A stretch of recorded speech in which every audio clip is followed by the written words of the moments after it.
We're out here this morning to the county's Civil War Monument group is made up of veterans from all the different groups, and part of this project is to make sure we honor all our Civil War veterans and that are buried within Washington County.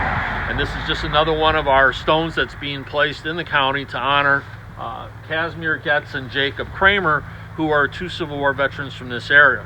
Our post 522 is named out the name is St. Louis Getz, which is a namesake from the Civil War veteran that's buried here. So the project continues on. It's as I guess it's a labor of love, wouldn't you say that, Terry?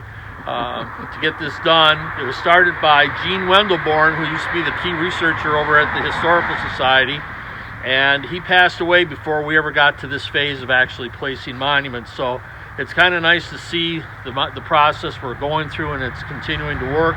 And it's great to have the support of not only the veterans community, but the 25 Sportsmen's Club, who helped sponsor this particular monument.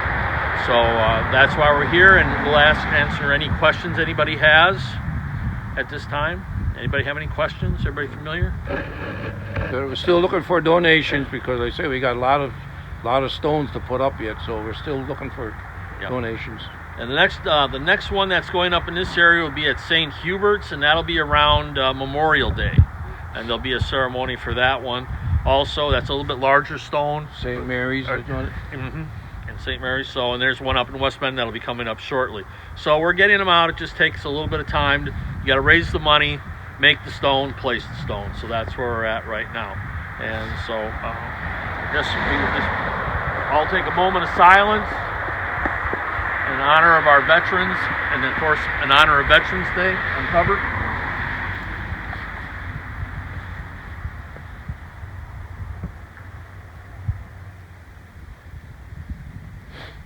Recover.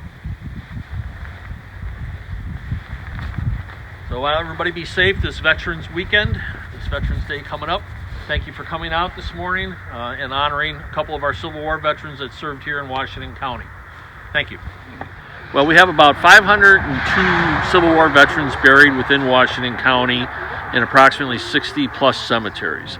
And so the purpose of this project is to make sure that every veteran from the Civil War area is recognized, and this monument project is a way to do that, because a lot of these Civil War veterans' graves are no longer marked because they either wore away.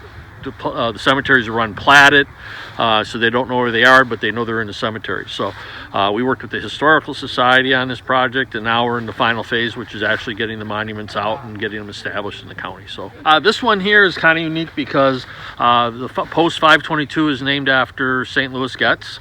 And so this is a namesake here, and I believe he's related to Danny Getz, who owns the Arrowhead Golf Course. And so this is kind of nice, kind of close to home for our post here. We're probably still have a good 50 to go, eh? Yeah, like at least 50. And the biggest ones are done. Now these are all the smaller ones, and these are ones that take the time and the money to get done. Tony Montag from Post 483 Allenton.